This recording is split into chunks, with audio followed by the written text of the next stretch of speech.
નમસ્કાર મિત્રો આજે આપણે વાત કરવી છે મોદી સમાજ વિશે। મોદી સમાજ એ શું છે, તેનો ભૂતકાળ શું છે, ઇતિહાસ શું કહે છે।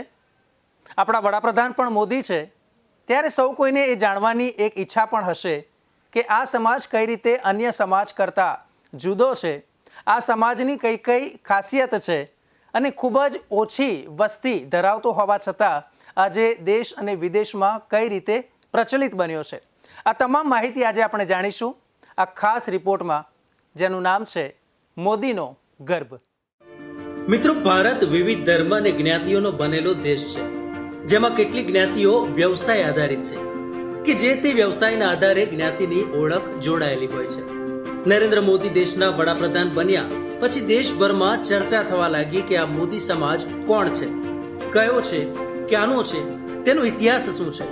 તો તેની એક સમજ આપવાનો અહીં પ્રયાસ કરવામાં આવ્યો છે, જેમાં કેટલાક રોચક તથ્યો અહીં આપની સમક્ષ હું રજૂ કરું છું કે જે કદાચ આપે અગાઉ ક્યારેય નહીં સાંભળ્યા હોય।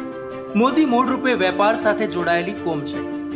આ જ્ઞાતિનો વ્યવસાય વેપાર અને તેમાં પણ ખાસ કરીને દહીં દૂધનો વેપાર, ઘી, તેલ અને તેલીબિયાનો વેપાર, કરિયાણાનો વ્યવસાય સાથે જોડાયેલો આ સમાજ છે। આજે પણ ઘણીવાર ગામડાઓમાં આપણે સાંભળતા હોઈએ છીએ કે આ કરિયાણું મોદીની દુકાનેથી લઈ આવો। પરંપરાગત રૂપે સદીઓ પહેલા મોદી બળદો થકી તેલીબિયામાંથી તેલ કાઢી વેચાણનું કામ કરતા હોવાથી ઘાણી ખેડતા હોવાથી ઘાણી ખેડા કહેવાયા, જેનું આધુનિક સ્વરૂપ ઓઇલ મિલોએ લીધું છે।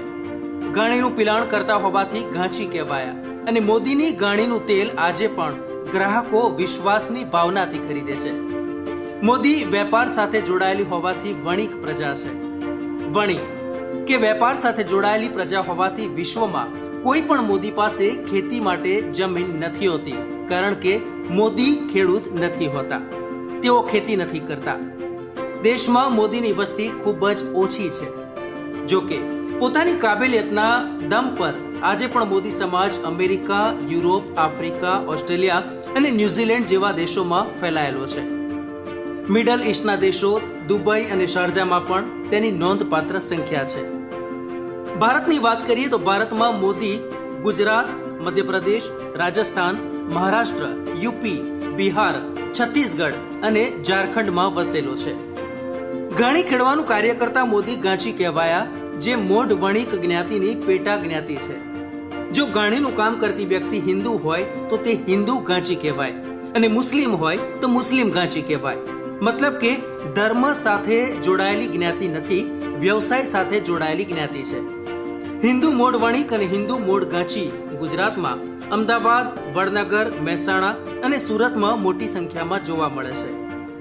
તો વળી ગોધરામાં મુસ્લિમ ઘાંચીની વસ્તી મોટા પ્રમાણમાં છે, લગભગ 1 લાખ જેટલી। સૌરાષ્ટ્રના મુસ્લિમ ઘાંચી સોરઠિયા મુસ્લિમ ઘાંચી તરીકે ઓળખાય છે। તો પાકિસ્તાનમાં કરાચીમાં પણ મુસ્લિમ ઘાંચીની સંખ્યા બહોળા પ્રમાણમાં છે। મોદી માત્ર હિન્દુ કે મુસ્લિમમાં જ નહીં, જૈન ધર્મમાં અને પારસી ધર્મમાં પણ જોવા મળે છે, જે જૈન વણિક કે પારસી વેપારી કહેવાય છે।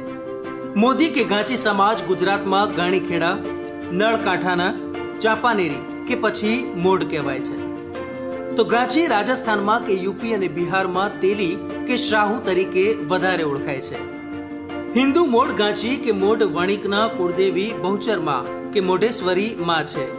તો ઈષ્ટદેવ શ્રીનાથજીમાં આસ્થા ધરાવનાર પણ મોટી સંખ્યામાં છે। ગુજરાત સરકાર દ્વારા વર્ષ 1994માં હિન્દુ મોઢ ઘાંચીને સામાજિક અને શૈક્ષણિક રીતે પછાત વર્ગનો દરજ્જો પ્રાપ્ત થયો છે। તો કેન્દ્ર સરકાર દ્વારા 2002માં ઘાંચી જ્ઞાતિને ઓબીસી કેટેગરીનો દરજ્જો પ્રાપ્ત થયો છે। હિન્દુ ઘાંચીની આગળ મોઢ કેમ લખાય છે તે જાણવા 12 સદી પાછળ જવું પડશે। 8મી સદીમાં ચુવાડ ખાતે મોઢેરા નગર હતું અને ત્યાં મોઢેરાથી માત્ર 8 માઇલ દૂર બહુચર માનું સુપ્રસિદ્ધ મંદિર હતું। આ વિસ્તાર મોઢેરાથી પ્રચલિત હતો। મોઢેરાનું સૂર્ય મંદિર એ તેની ભવ્યતાનો પુરાવો છે। સમય જતા મોઢેરાની જાહો જલાલીમાં ઓટ આવી અને ત્યાંથી વણિક જ્યાં જ્યાં આગળ વધતા ગયા અને ત્યાં પોતાની જ્ઞાતિની આગળ મોઢેરા પરથી મોઢ શબ્દ લાગ્યો। તે સમયે મધ્ય ગુજરાતમાં ચાંપાનેરની જાહો જલાલી હતી કે જે પાવાગઢ પાસે આવેલું છે. મૂળ ત્યાં જઈને વસ્યા અને આથી મૂળ ચાંપાનેરી કહેવાયા. હિન્દુ મૂળ ગાંચી કે વણિકમાં CA, MBA, શિક્ષક અને એડવોકેટનું પ્રમાણ ખૂબ જ ઊંચું છે.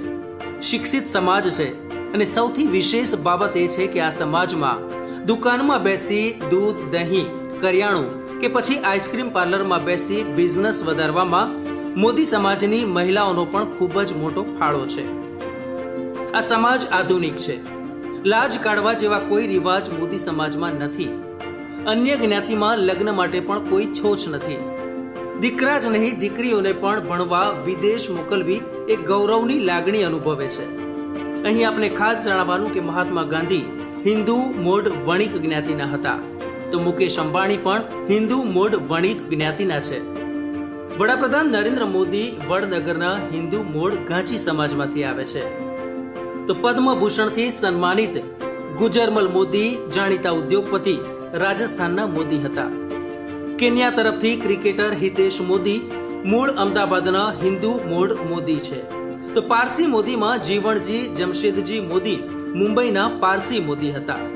તો ઋષિ મોદી ટાટા સ્ટીલના પૂર્વ ચેરમેન હતા. બોલિવૂડમાં જાણીતા સોહરાબ મોદી પારસી મોદી હતા. IPLના સ્થાપક લલિત મોદી રાજસ્થાની મોદી છે. તો ભાગેડુ નીરવ મોદી પાલનપુરના મોદી છે. મને આશા છે કે આ માહિતીથી આપ મોદી સમાજને વધુ સારી રીતે અને નિકટથી સમજી શક્યા હશો. જો આપને આ વિડીયો પસંદ પડે તો લાઈક કરશો, શેર કરશો અને સબસ્ક્રાઇબ કરશો. ધન્યવાદ.